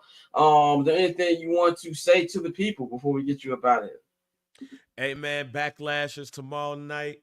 Randy Orton versus John Cena in St. Louis. So on Sunday, we're gonna be talking about it. Me and Cam from the Port. So y'all check out First Black Champ on Sundays right here on Barbershop Network. Yeah, check that out right now, man. So I'm not right now, but on Sunday. Bang, we'll holler at you on Monday, brother. Peace out. Yep. Let's talk about the Chicago Cubs, man. Let's talk about the Northsiders, man. They are having a pretty good season so far. They are currently 22-16 in the NL Central, or 3 games up on their rival Milwaukee Brewers. They've had a very high-flying offense so far to start this season. Pitching, I feel like, has been the Achilles heel, especially the bullpen. And we saw that this week after having a pretty successful weekend last week.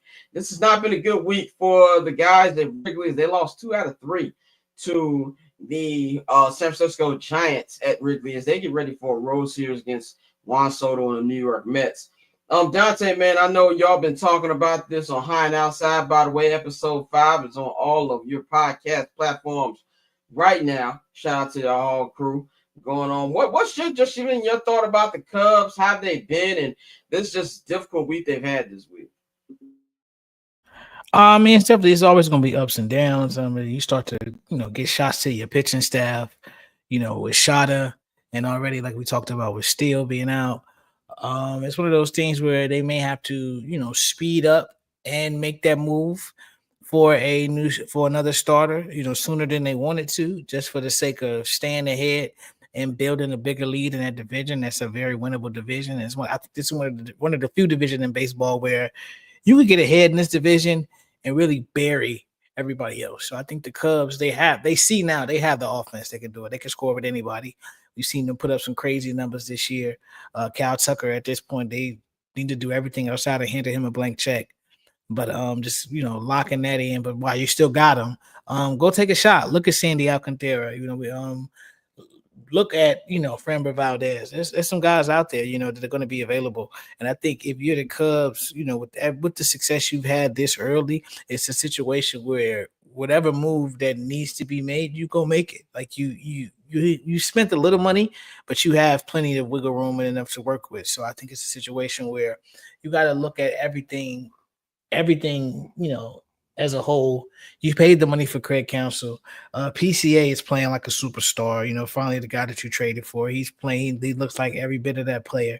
And so see what you can add to that. And I think it needs to start with pitching, like you said, bullpen help, starters. Like I said, I would swing for the fences if I'm the Cubs right now because we know who the Dodgers are. We know they are a loaded team. We know it's a powerful team, but at the same time, in the playoffs, it's really about who gets hot and who has that right chemistry at the end of the year. So if you can add some pitching to this team and you can score, and Wrigley is a ballpark where you're going to have that home field advantage, even though the ball flies at Wrigley, as we all know, but they're going to have that home field advantage with that atmosphere. And I think it's something you got to push for. So I think this is something that's definitely, here to stay. I think this is a good baseball team.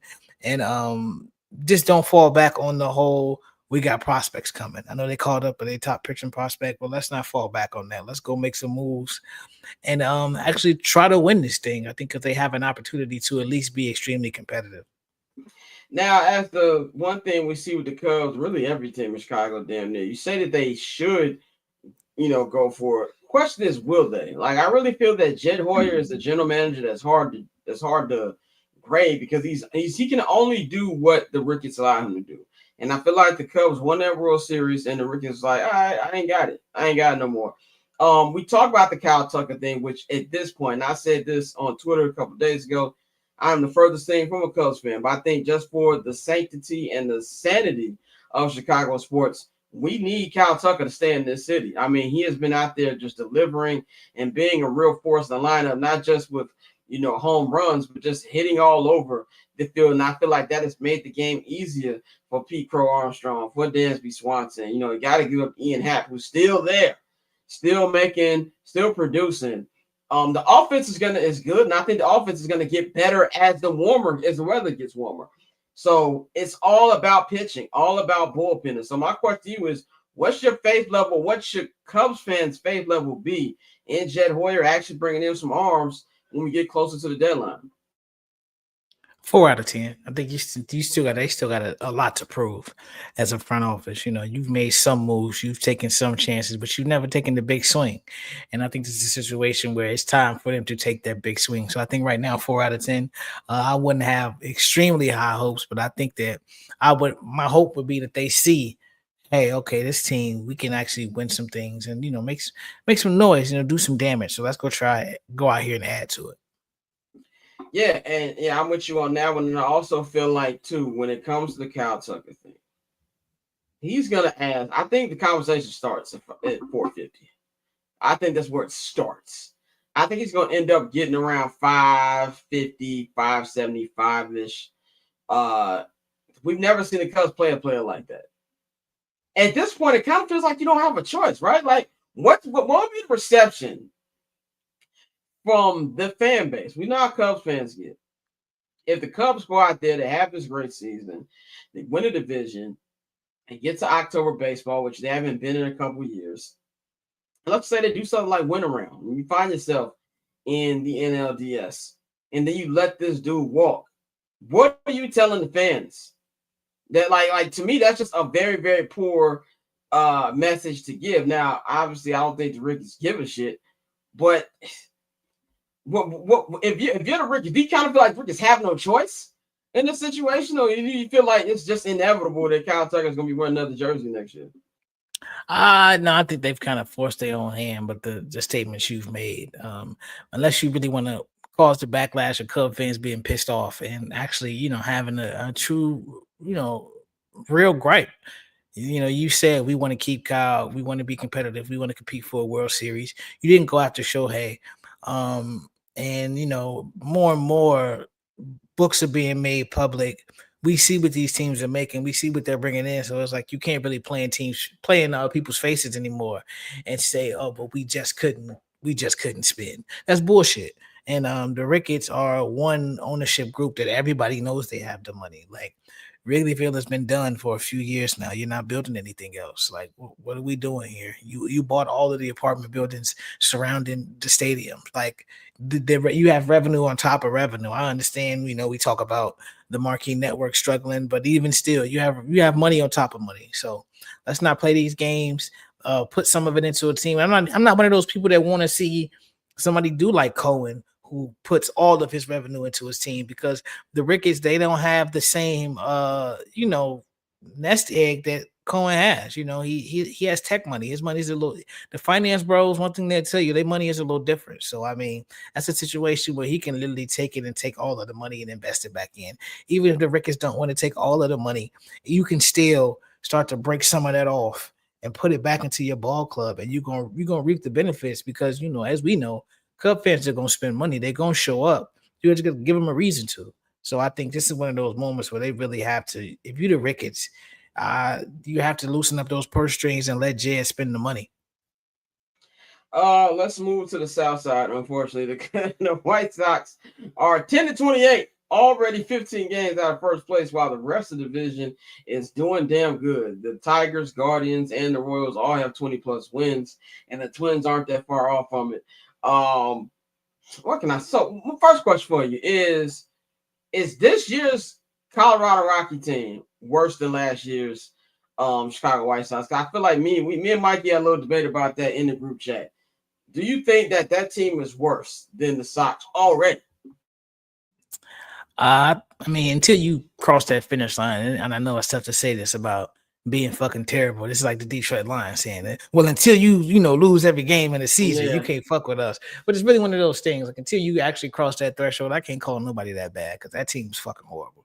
The Rockies are a pretty bad baseball team. It's actually one of those things where, a team is bad when you feel bad for the fan. When you feel bad for the fans, like it's one thing you usually like, y'all will be all right. But like when you look at Colorado and the way that team is built, and from Lion to Arenado, letting Trevor Story walk, just not really spending any money to be a competitive baseball team. You pay Chris Bryant, and he loses his powers immediately and forgets how to play baseball.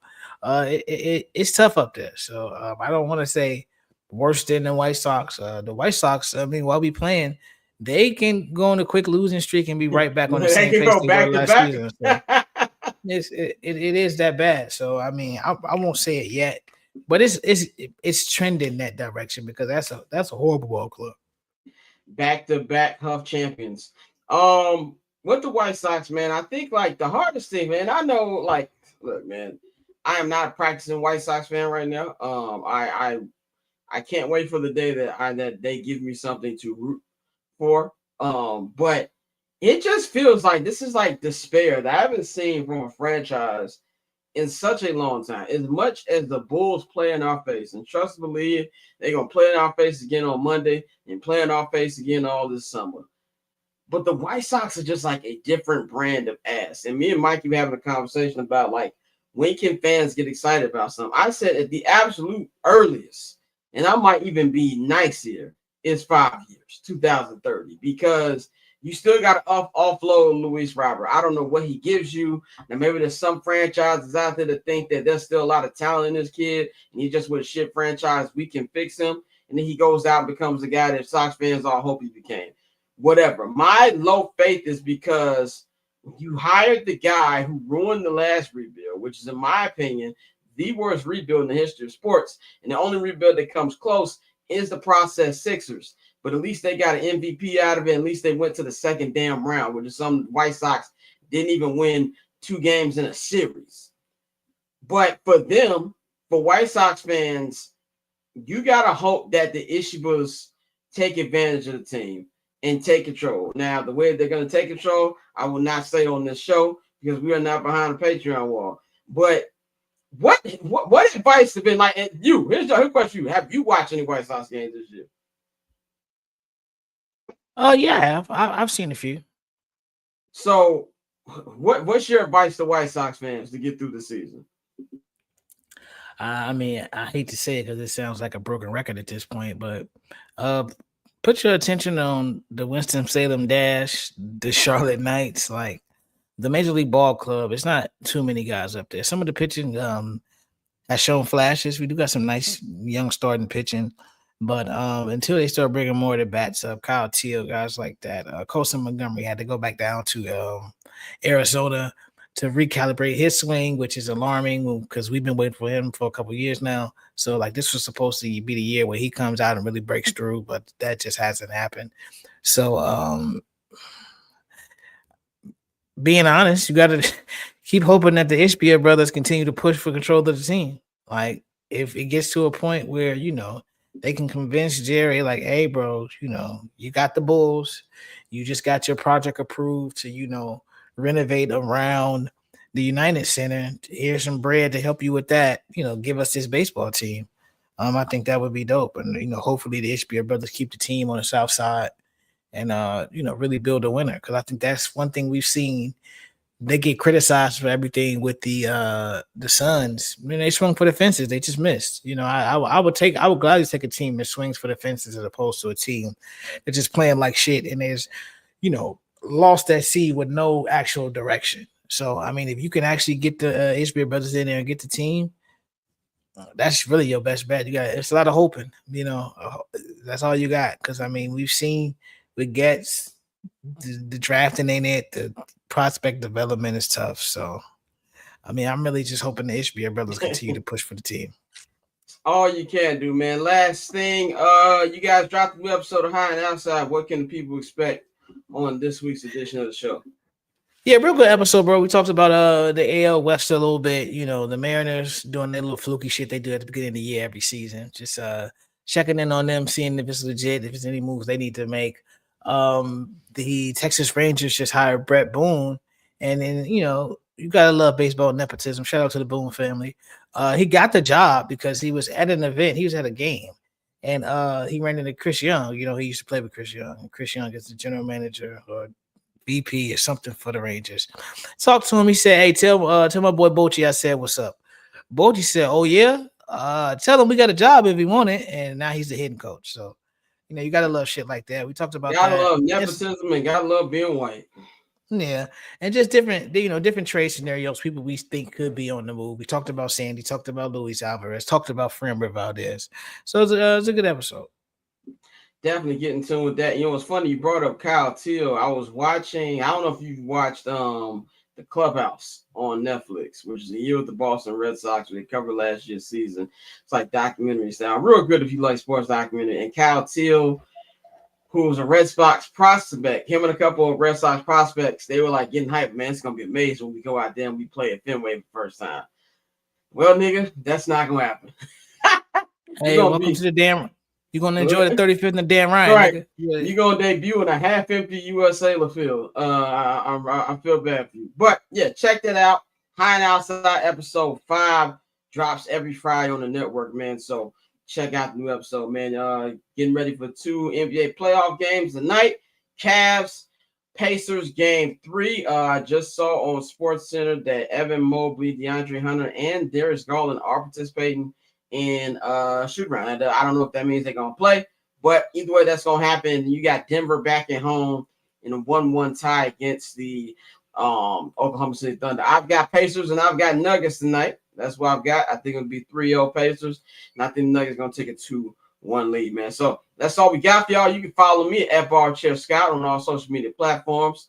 Follow the Barber's Chair at Barber's Chair Co. Follow our partners, H&B Media, at H&B Media TV on Twitter/X, and that H&B Media on Instagram, man. And follow the Instagram page for the show at INGHY Show. And while you're at it, subscribe to our Patreon, man. Patreon.com/Barber's Chair Network, man. We've got all the different tiers for you to sign up for. If you are listening to this on the podcast feed, just click the link in the description box. If you're watching on YouTube, take your phone up to the QR code. We've updated everything on there this week. Got new summer sessions, got 79th and Hallis stuff, got a lot of I'm Not Gonna Hold You stuff, and you get 25% off your first order at the Barber's Chair Network shop. When you can get one of these nice t-shirts you see on this screen right now, our 79th and Hallis Caleb Williams / Game of Thrones inspired t-shirt that you can get right now on the network website. So y'all have a good weekend of sports, and we are gonna holler at y'all on Monday, man. We about here.